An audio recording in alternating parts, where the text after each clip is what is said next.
we'll have this training. Oh, thank you, Connie. We're going to get started. Between Connie and I, we'll get these sessions uploaded onto the district YouTube channel within the next week. Also, want to remind everybody that if you haven't already, go ahead and put yourself on mute, except for the speaker.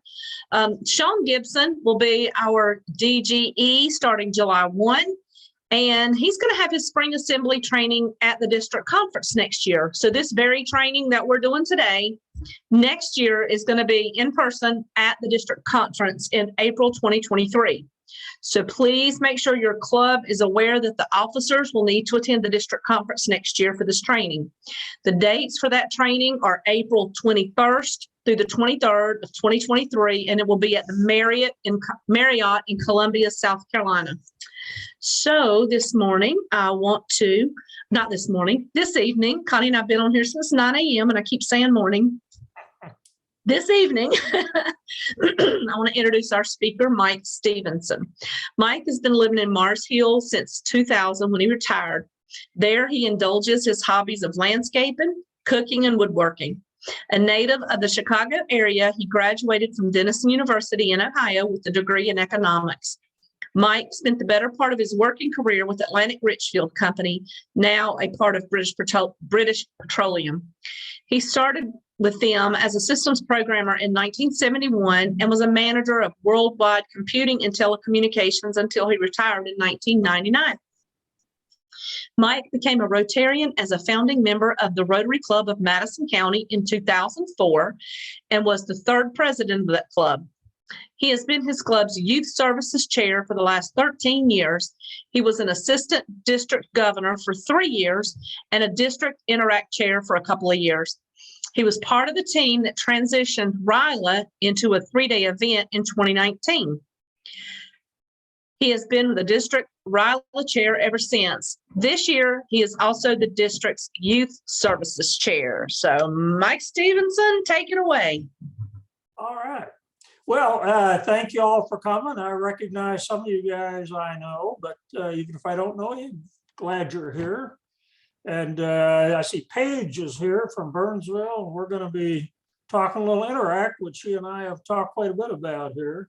And I got to report that you're on track to do something for the next school year. Perfect. All right, so let me start sharing a PowerPoint here with y'all.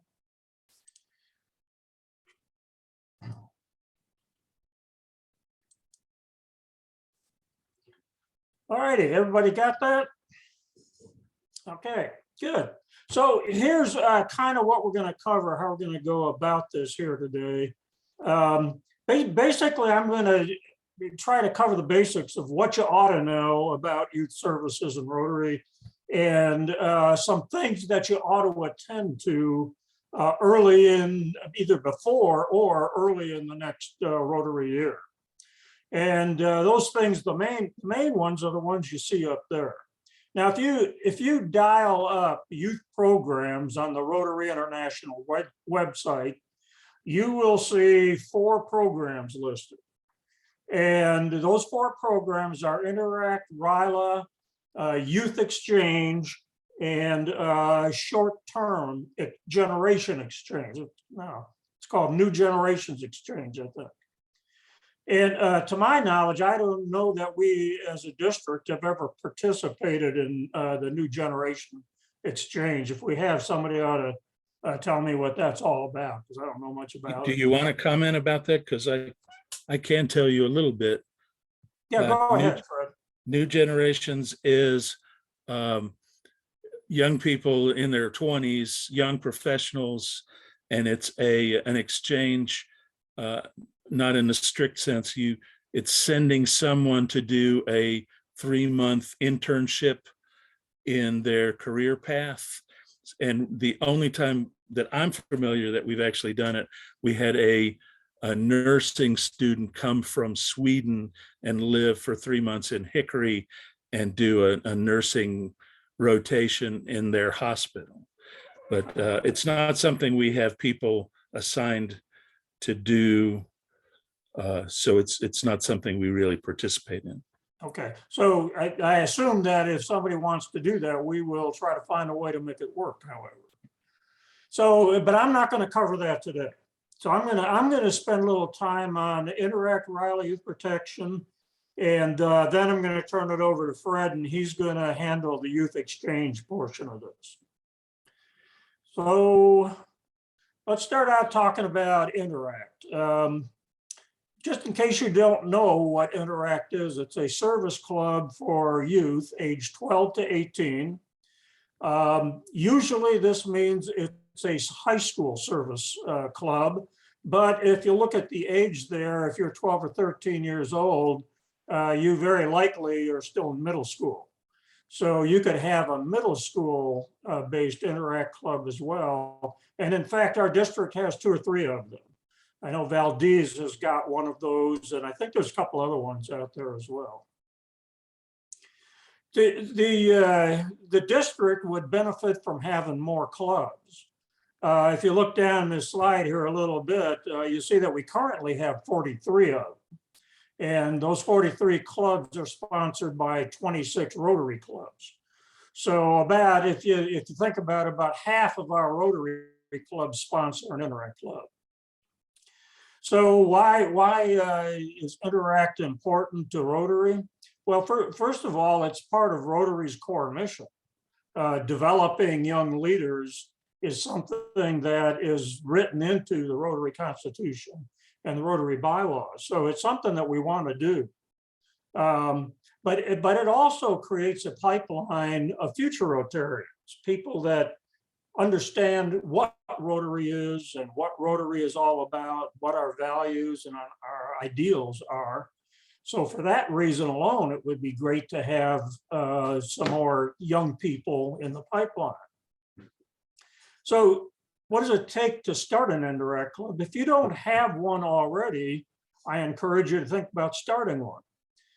They're not hard to start, and they are certainly not hard to administer, and they are not terribly expensive. But the main thing is that what I've found is that you need to have a strong advisor at the school if you're starting one in the school. Or if you're starting a community-based Interact club, you need to have a strong advisor to get the ball rolling.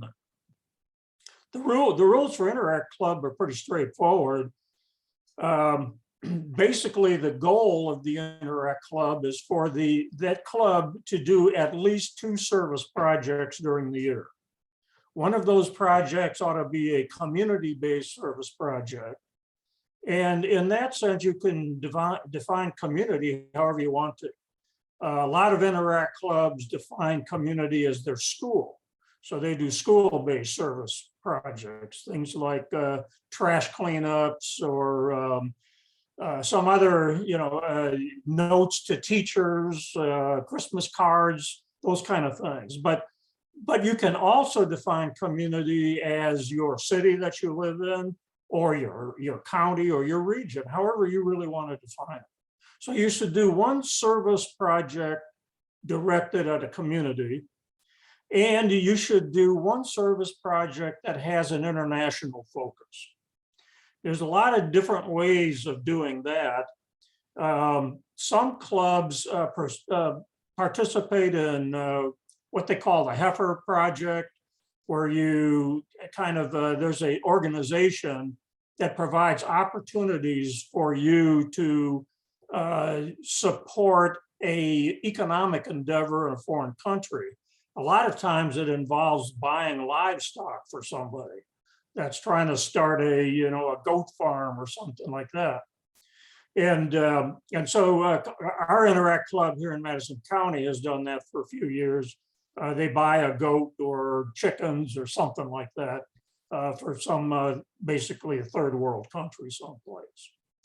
The other one that our Interact club took up this year is a similar, but it's a microloan program.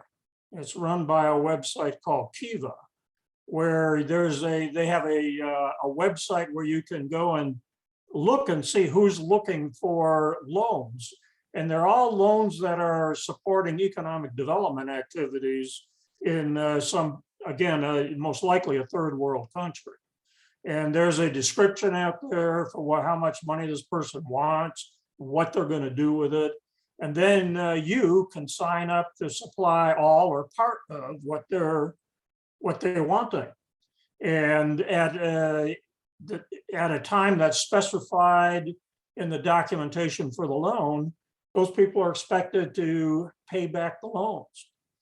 And it's a great way for a bunch of young people to take a look at the world out there outside of the United States and kind of look at what the struggles some of these people are going through, trying to get the economy rolling wherever that they are. So it's a good project, and then they can review it periodically during the year, and hopefully they get their money back. The success rate, I don't know what the percentage is, but it's very high. So if you already have an Interact club, first of all, you could start another one. One of the rules of Interact is that it is not meant to be funded by the Rotary Club that sponsors it. It is meant to be a self-funded organization.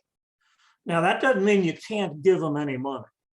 You can do it, but their primary source of funding for whatever projects that they're going to do, their primary source for t-shirts or caps or what have you, needs to come from them.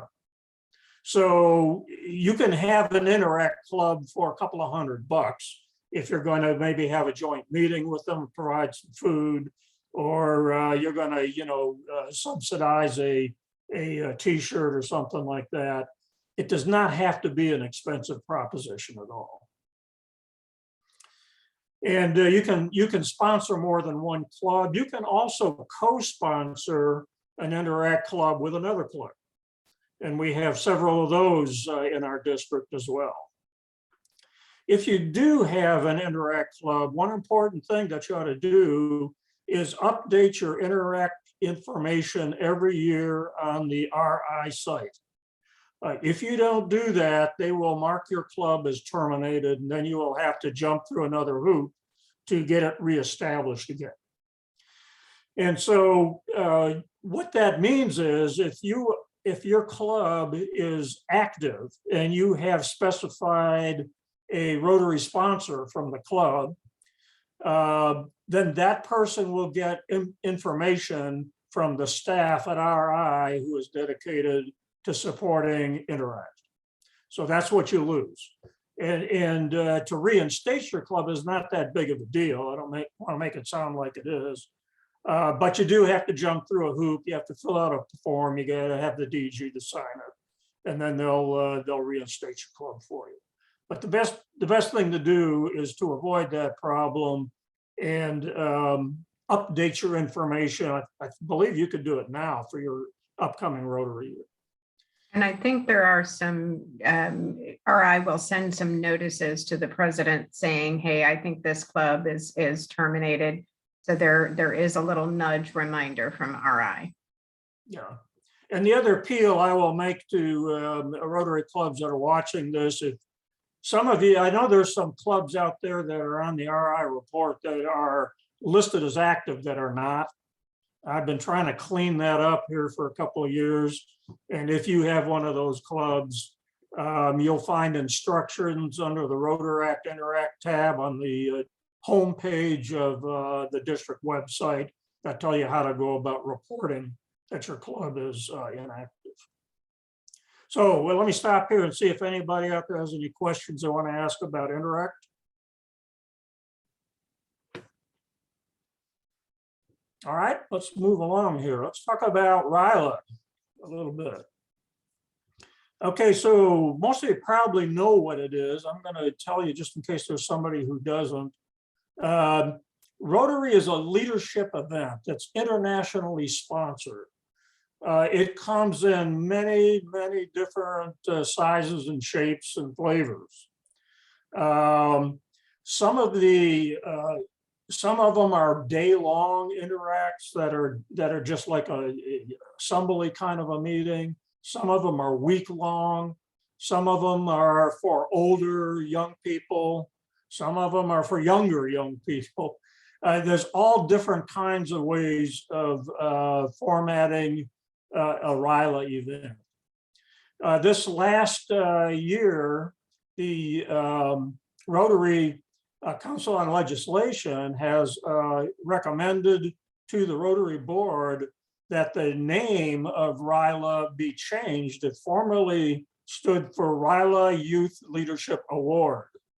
And the Council on Legislation has recommended it be RILA Rotary Youth Leadership Academy, which is what we've been calling it for a couple of years, along with some other districts have got a jump on that. So it was approved, and I don't know what the timing is for the Rotary Board to actually make that happen, but that's what it's going to be called.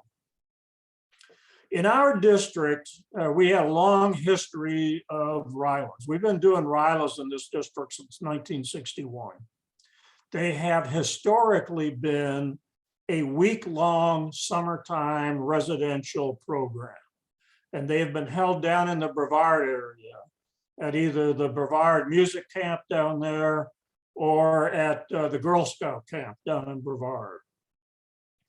And we switched, our district switched it to a 3-day kind of a long weekend event in 2019. And that was a successful event for us. And we've been trying to have another one for the last 3 COVID years and haven't been able to make that work for us.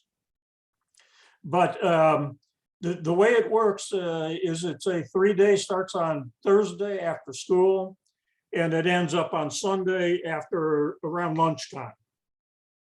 It is a residential event. It is not really a camp. You'll hear a lot of old timers talk about it as a camp. And I think it used to be at one point where kids actually slept in tents and things. But at the Blue Ridge Assembly, where we are having our RILA, it's not a camp at all. They sleep in a pretty modern with a dorm room with modern amenities. It will be on the last weekend in March. I get asked a lot why it's there, and that's because the weather, as you might imagine, is a little bit iffy in the last weekend in March. The last 3 years have all been adequate. This last one was the worst of the 3 in that we had some rain over the weekend. But it can be pretty cold in March, as you know. The reason it is in March is that, we have 22 counties in our district. And we have 22 school districts, more actually than that in the district. And they all have their own schedules for the things that start happening in spring, like athletic competitions, like proms, like school testing. And when we were looking at when we could have this event, we wanted to have it during the school year because one of the reasons we had to get away from our week-long event is that it was getting very hard to recruit kids. The world has changed in the last decade or so, and kids are awfully busy in the summer with mission trips and jobs and family vacations and all those things. And we started having trouble recruiting kids for the summertime program. And when that happened, then the price starts going up. And that looked like a trend was going to continue. That's the reason we went to the 3-day weekend event. And that's the reason why we are wanting to have it during the school year when some of those other activities aren't going on. So the last weekend in March. And as I mentioned, we've not had one for 3 years. We've been ready to go. Out of 2 of those 3 years, we were ready to pull the trigger on one, and the COVID situation just didn't cooperate with us. So we're going to go for it again this year. And it's going to be at the same time, the last weekend in March. It's going to be in the same place, which is Blue Ridge Assembly in Black Mountain. A Blue Ridge Assembly, if you don't know, is a YMCA facility that's been around for over 100 years. They've got a very large 1,400 acre campus there. The buildings and some of the facilities there are pretty old, although there are also pretty new facilities there.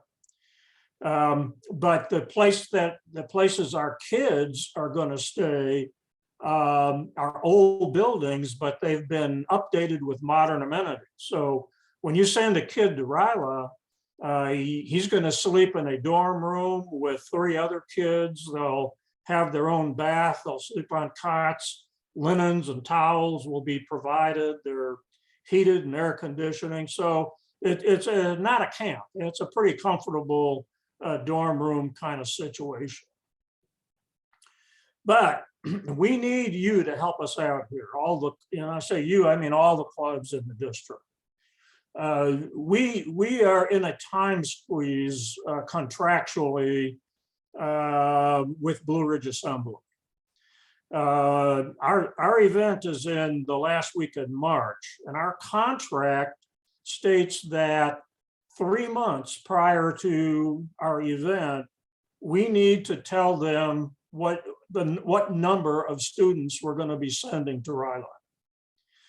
And what that means is that with some small amount of wiggle room, we're obligated to pay for whatever number of kids we tell them in late December. The problem, the dilemma we have is that most Rotary clubs don't actually start attending to or really thinking about Ryla or probably any other spring event until after the holidays are over. And that's too late for us to get a good feel for what is going to be happening with our participation with the students. So what we need from all the clubs in the district is to get started recruiting earlier in the year. There isn't any reason why, most of the schools start here by September. So, if you give them several weeks to get themselves organized and settled down, there's really no reason why you can't start recruiting in October, maybe even late September to start getting kids. And we would like to get student applications into us before the end of the year. Okay, so toward that end, we've put in place some pink pages to help you all get motivated to work on Ryla a little earlier. One of the things that's critical to making Ryla a success is to have a point of contact in every club that we know we can communicate with and that has agreed to take on certain responsibilities for Ryla. There's a lot of things that happen out at the club level that we cannot effectively administer remotely as a Ryla team. And this is both before recruiting takes place and at the day of the event. There's things that there just needs to be somebody nearby who can talk to the students and the families to resolve problems. So we are most anxious to get a Ryla point of contact appointed early and to get them trained. We'll be having a training session for them in August. And they've got a number of responsibilities for their clubs, to their clubs and to the students and to the Ryla team that they need to understand. And so you get your point of contact appointed early, get them trained, and there's some pink page points in it for you. Also, there'll be pink page points available for applications that we get before 12/31. And I might mention here that there's sometimes a pretty substantial difference between kids raising their hand and say they're interested in going to Ryla and actually getting an application written and signed by parents. And that's one of the issues we were having this year, is a lot of kids indicated they wanted to go, but they weren't resulting in actual applications. We don't really know whether the kids lost interest or if because COVID was going on, we had parents that were reluctant to send kids and wouldn't sign the forms. We don't know the answer to that question. But we're going to try to get in front of it this year. So applications before the end of December. We are also contemplating, I'm not committing to this quite yet. I need to meet with the RILA team and talk this over a little bit.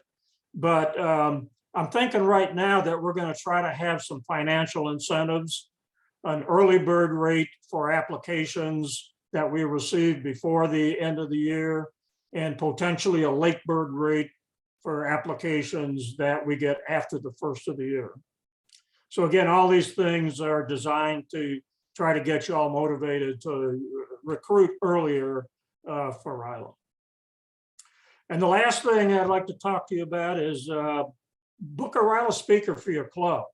I got around to 25 or so clubs this last year, and I would be happy to come back and talk to you again if you wanted it. But if you're a club that hasn't heard a RILA speaker in a few years, there's a lot to tell you about how RILA is conducted these days and what it is that we're trying to achieve. So please try to book a speaker for your club. And you can do that by calling me. Okay, that's all I have on RILA. Are there any RILA questions?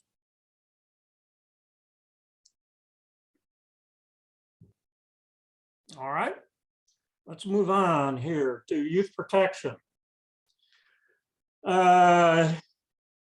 Youth protection is a pretty critical function that we need to pay a lot of attention to. There's a lot of reasons for that. It's stated in the Rotary Constitution and bylaws and Rotary policy that youth protection is something we take very seriously, and there's some things we are committed to doing to make sure our youth are protected.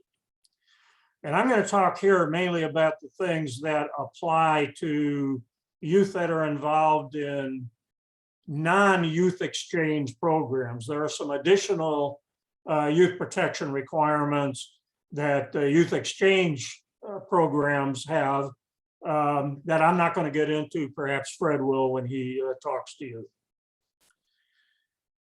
Okay, so the first thing is that youth protection training is required for any grant that involves students or kids of any kind. If you don't have the youth protection training, then you should not put the adult on a project involving kids. Youth protection training is an easy thing. It takes about 20 or 30 minutes to do. I'll talk to you a little bit about that at the end of this, but get your people trained. That would be one of the things you ought to be thinking about now. The youth protection policy for the district was updated last year. So you can find that out on the district website. Each club is to have a youth protection officer. I don't know how well that has gone. I know our club has got one, but every club should have one. And the youth protection officer is somebody who is the contact point should a youth incident occur. And it is somebody that should know something about the local laws and the local points of contact in their own community to deal with youth protection. And each club ought to have one of those, and there is some information available on what the youth protection officer ought to do. It's in the youth protection section of the Rotary's policies document. That 430 some page document has some of that information on it. Okay, youth protection, not only is it a RI policy to have it, it's important for individual Rotarians. And if they kind of roll their eyes about the idea of youth protection, there's a couple of things that they need to understand. First of all, most Rotarians are going to work with youth at some point or other, because all of the clubs do a lot of work with youth.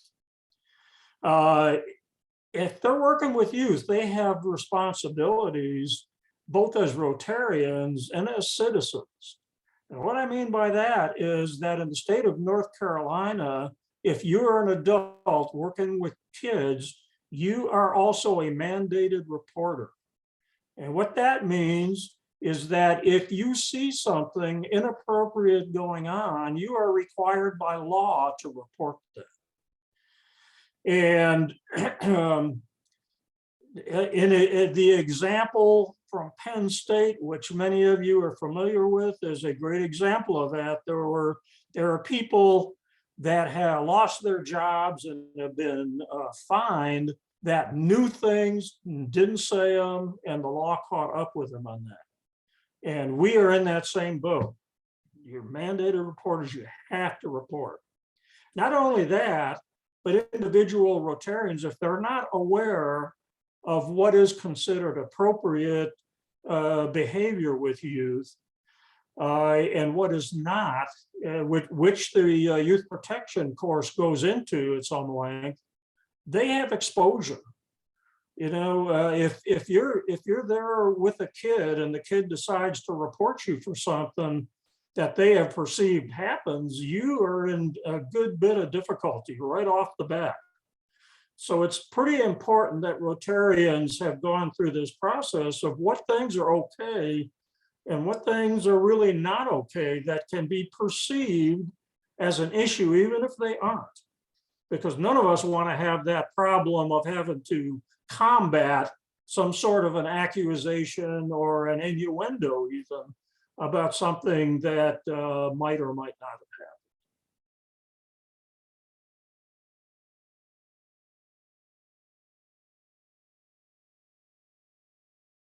Hold on. Mike, I muted you instead of unmuting me. I'm sorry, I had a question. Didn't mean to. I wasn't trying to shut you up. Is that a digital version of the stage? No. So my question is, do we have a district youth protection officer? And maybe that question is geared towards Tammy.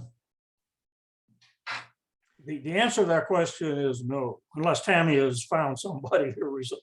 No, I haven't. Mike and I recently just had that conversation, and as the district chair for youth services, I think he was going to work on getting somebody for us.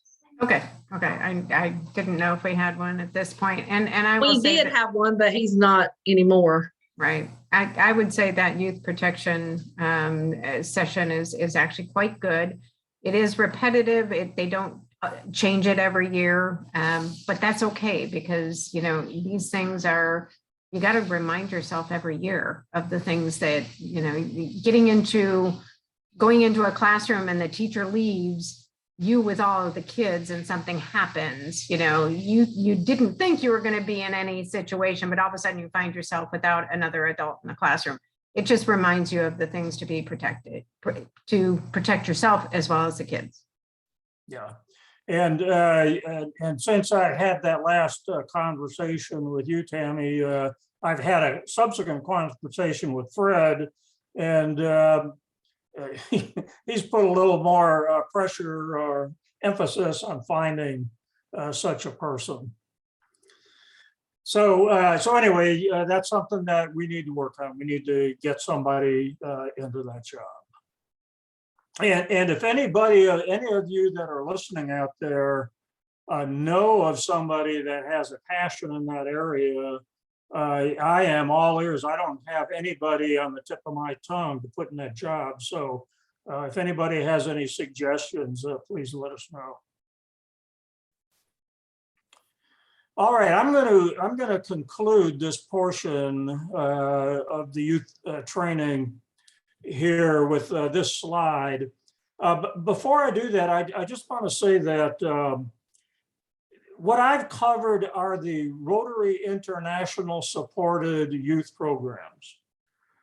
All of you know that Rotary clubs all over our district do a whole heck of a lot more with youth than those 4 programs that we've just mentioned.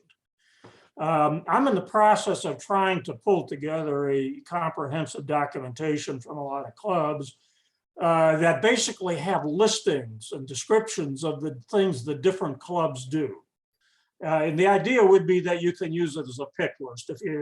If you're looking for a project to do with youth, you could go at that list and see what other clubs are doing and find a contact person to ask how they're doing it and what exactly that they're doing. But until that is ready, you're encouraged to conjure up your own projects to do with youth. As you all know, youth always benefit from contact with caring adults. So anything we can do will be appreciated. All right, so here's a kind of a summary of things that you need to try to do early in your Rotary year. The first one is to appoint people to various positions involving youth. And if you've ever been in charge of any of these areas, you will know that trying to find the right person to communicate with is sometimes a real challenge. And it is really useful for your club to identify somebody that will respond to communications on any of these youth-related questions. Now, I know in a lot of smaller clubs, you can't have a different person for every function. And in bigger clubs, the same thing is true. But you can put the same person in every one of those positions.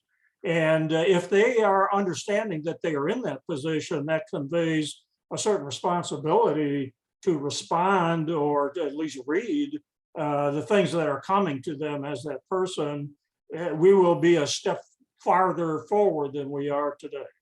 And if you can find somebody that is passionate about a subject and put their name in, that is even better. The fallback is, as you can imagine, any of you guys are going to be presidents out there next year, you're the fallback. If there isn't anybody identified, that correspondence ends up going to you. So neither one of us probably feel too comfortable about that.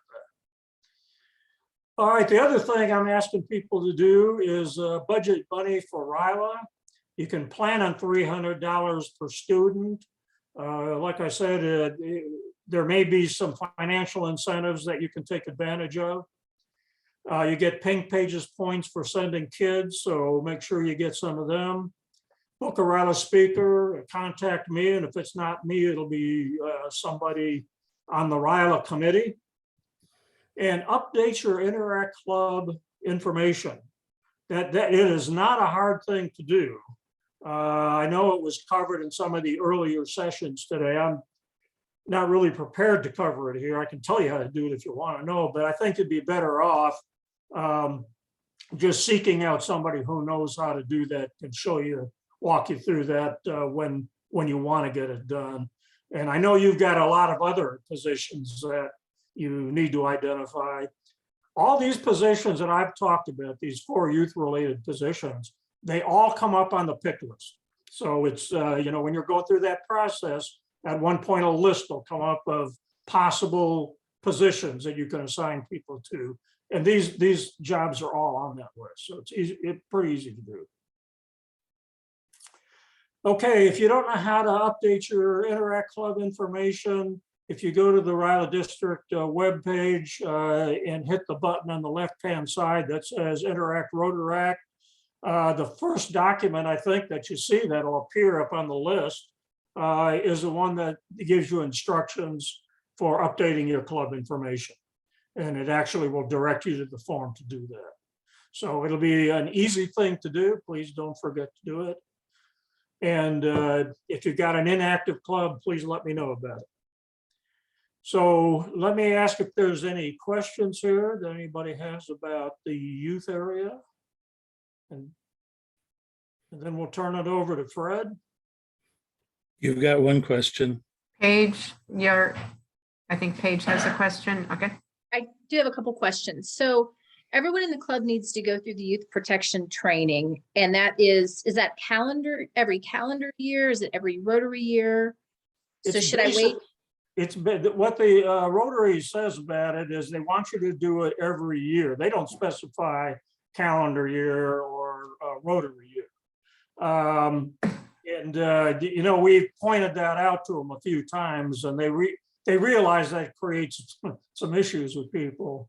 But you should try to do it in our club. I'm going to try to get people to do it every Rotary year. Particularly the members who are interacting with youth. We do have some club members who have nothing to do with youth, and that's not necessary for them to do it. We encourage it, but definitely if they're interacting with youth, they have to. Okay. Right. This also includes clubs who do the dictionary project and they take them to the schools. Even if all they do is go in the school and hand the books over, they still have to take it, right? That's correct. And my next question is, now I've heard there is a way and I've heard there's not a way that the club can go on and take the youth protection as a program for their club. And then all the members in the club, they have some way to input the information rather than each person coming in and doing it on their computer at the same time, right? I talked to the youth protection people in Evanston last year about that very thing. And at that time, and I haven't checked in 6 months or so, but there was no way to do that. Oh, okay. They did not. I've heard both ways. Yeah, they don't want you to do that because they want an individual record that you've been through the training program. Yeah, Paige? Is there a way for the president to find out? Because obviously I want everyone in the club to do it.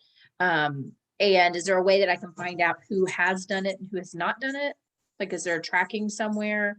And can you send me that link? I know you've probably sent it to me before and I can't find it. Well, I don't have that link about who has actually done the training.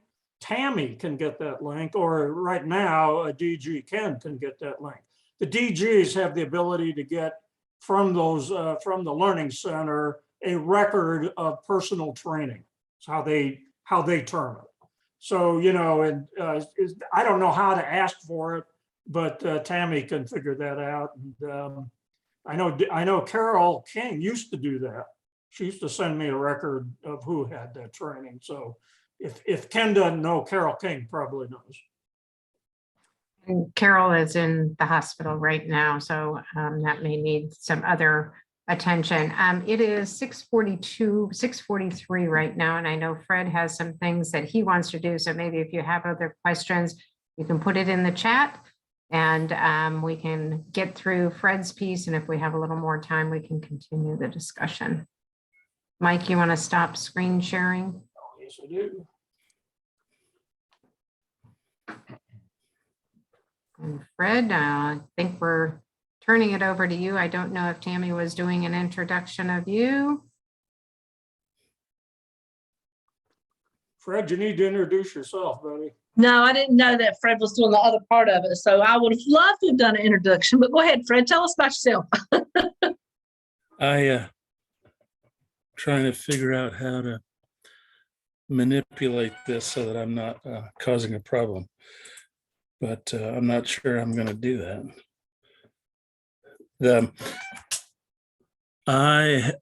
I'm the district chair for the youth exchange program, and it's a program that sort of flies under the radar for most Rotarians just because it tends to be essentially those clubs that are participating in it and hardly anyone else. So if you aren't sending an exchange student or not taking an exchange student, you typically don't hear about us. We're pretty low key, and we're also fairly stretched, and especially after 3 years of being kind of non-functional because of COVID and trying to pull it together. We've lost several of our committee members, and so we're not as I'm not sure what everybody's seeing on the screen. I need to figure that out. We're seeing a YouTube video, looks like Youth Exchange Conference. Yeah, I put that up because I thought it was an important thing to mention, because I'm going to be really abbreviated, and last year's version is online. And if you just Google Rotary Youth Exchange Conference District 7670, you'll pull up that 27-minute video, which will go into a whole lot more detail about what the program is. But if I am not doing that, I don't know if I have to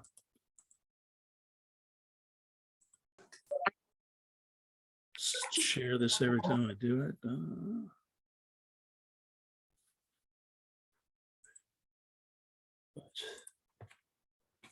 So sorry.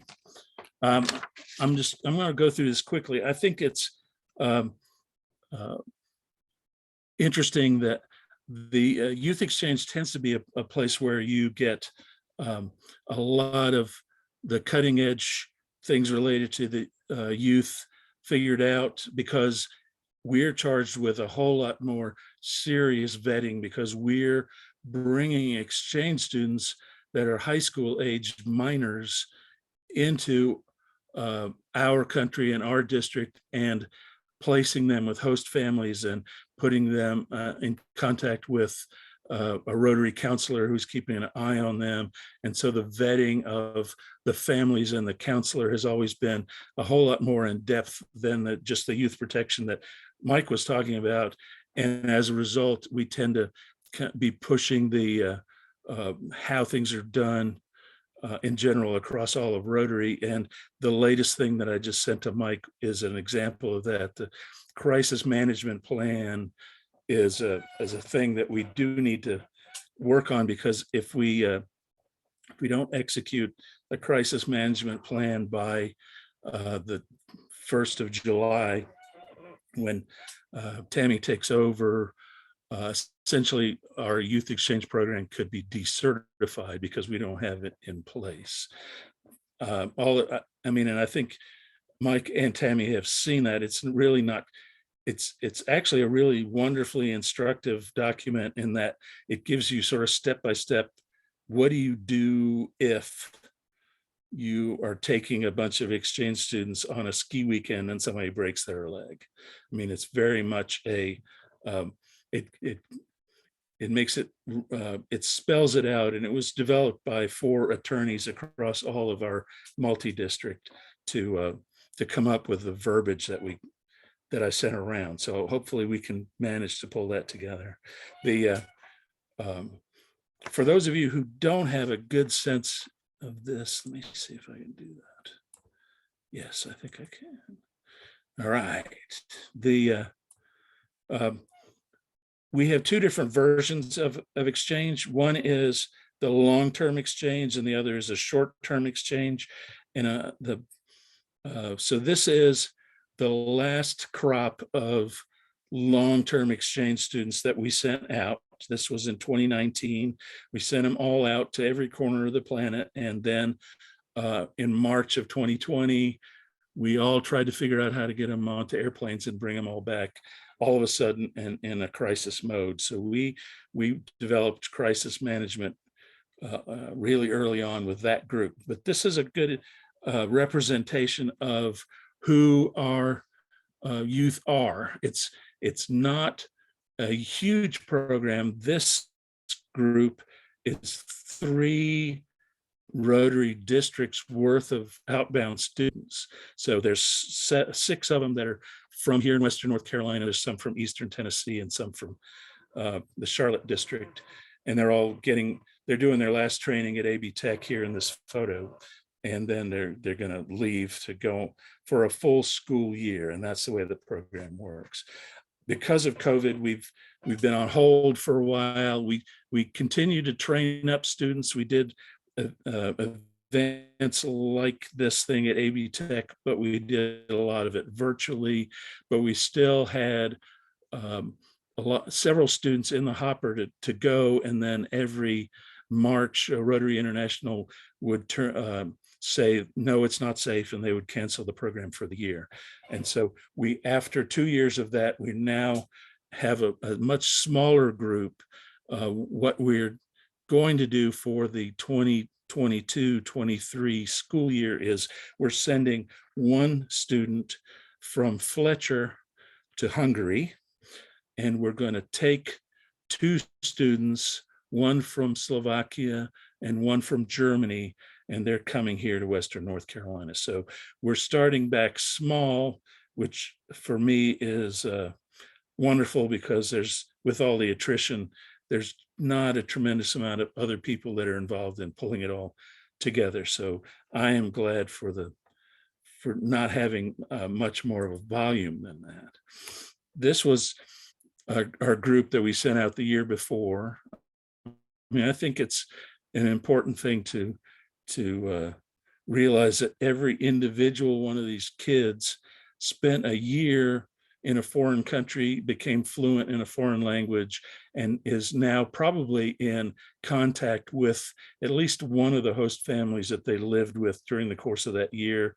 And their family and the family here are all familiar with each other, and they even, in some cases, they vacation together. I mean, it creates some really strong bonds among a smaller group of youth. But I think it still has a huge ripple effect, because it kind of filters down. You know, if I think about myself personally, I can't think of any news story that happens anywhere on the planet where I can't think of a student and their family that are being affected by it. And it just makes the world very real. But the students are, the best candidate is someone who can essentially take care of themselves. I mean, they don't necessarily realize just how much of an impact their own parents have on their life and how much of their life is being taken care of. But suddenly they have a host family instead of natural parents. And they realize fairly quickly that host parents sometimes have a slightly different perspective and don't always have their best interests at heart. So they grow up really fast. And one of the things I enjoy about the program the most is the before and after version of it. You know, when they get on the plane to go, and then when we meet them as they come back, they are markedly different students. But the way that we do all of this is we exchange with 25 different countries. And we do it because we band together 12 different Rotary districts from Ohio to Florida. So we have country contacts in those districts that are each tasked with knowing exactly what's going on. In my case, I'm the German country contact. And so I have a counterpart in Germany, and he and I are constantly working out the details on how we send a student there and place a student there, and how he sends a student here, and all of the, you know, the detail. But this slide here is the culmination of the training program we do for our kids. These are all US kids. They're gathering together in Columbus, Ohio, and this is the last event they do before they get on the plane to go on an exchange. And so all of the ones going to Japan from all 12 districts are meeting each other. So they have a peer group, all the ones going to Germany, etc. So this is also the way that they all in person manage to meet the country contact who's been dealing with all of the connecting, all of the work to make it all happen. And so they have a face to put with a name, and they know who, when they contact somebody because they've got some kind of issue in Germany and they need somebody to help them figure it out, that they've met me and they've talked to me before and they know who I am, instead of it just being some unknown name in an email. But So let me walk you real quick through a specific kid. This is a student who came from Spain. This is Ana Martina Zabala, Garcia Zabala, and she was hosted by the Black Mountain Rotary Club. She was here in 2019, 2020. And so this is her arriving at the airport. So Bill Bauman is there. He's the representative from the Black Mountain Club. And the counselor for Anna is this woman here, who was assigned as a member of the Rotary Club that hosting her to check in with her periodically to make sure she's doing all right, because she's going to go through 3 different host families during the year. There's host dad right, and for the first host family, but she will change twice during the course of the exchange. And so the only real continuity is her counselor, and to a degree, if the club is doing what we encourage them to do, the whole Rotary Club gets to know her, and so they become more the continuity for the year, because the families are mixing up. But the purpose of a lot of this is to immerse her in a year of being a North Carolinian. And so here's a shot of her. That's her. She was part of the Owen High School basketball team. And here she is at a campfire eating pizza. I mean, we're assuming that they just assimilate into our culture and figure out how we do things. And in the process, they are messengers from their country, from Spain in her case, where she's saying, well, this is very different, and we do things in Spain like this instead. So one of the benefits is that the exchange student gets to be a program for your club. This is Bailey's from Turkey at my Rotary Club. We sponsored her. So she was a program, actually probably 3 different times during the year, where she was telling us about her country and her experiences and all the different kinds of things that she benefited from as a result of being part of the youth exchange program. We do some events with all of them. So we gathered all of these guys together, the Blowing Rock Club, every year. And I hope they pick this back up now that we're post-COVID. They did a ski weekend at Appalachian Ski Mountain. And so we would gather all these kids together, and we would spend the weekend up in Blowing Rock, and they would all go skiing. And then we had a really wonderful potluck dinner at one of the Rotarians' homes. And so in that sense, I would also encourage, even if you're not hosting a student, that you consider sponsoring an event for the exchange students. I mean, if you look at this group, this is 5 continents being represented here. This girl is from Africa and from Nigeria, and there's Anna from Spain, and so they're just from every corner of the planet. By the time they leave, they're a peer group, and they're best friends, and they continue to connect with each other years and years after all this stuff. This is us. East Tennessee does a wonderful Interact conference with about 500-600 students from their Interact clubs. And so we get the East Tennessee exchange students and our students, and we do a commercial for the program in front of all of them. Hey, Fred, we have 1 minute left. We have 1 minute left. Well, I'm sorry. I would encourage you to watch the other video if you are interested in knowing a lot more about this. We also have a short-term program, which is just a quick swap. Essentially, you send your daughter for 4 weeks in June to France to a family we vet, and they have a daughter about the same age, and then both girls come back to Western North Carolina and live in your house for July. And that's the short-term program in a nutshell, which is also an option, which costs hardly anything. It's a plane ticket and insurance. That's pretty awesome. Michael Dexter Smith says a big thank you to Fred from all the Brevard Club for all he does with the Youth Exchange. Amazing all he did during COVID 2020. And Mike, thanks on Ryla. So yes, these are some pretty amazing men here that I've gotten to know over the last couple of years. I'm like you, Michael. I stand back and go, oh my goodness, my head spins at all they do.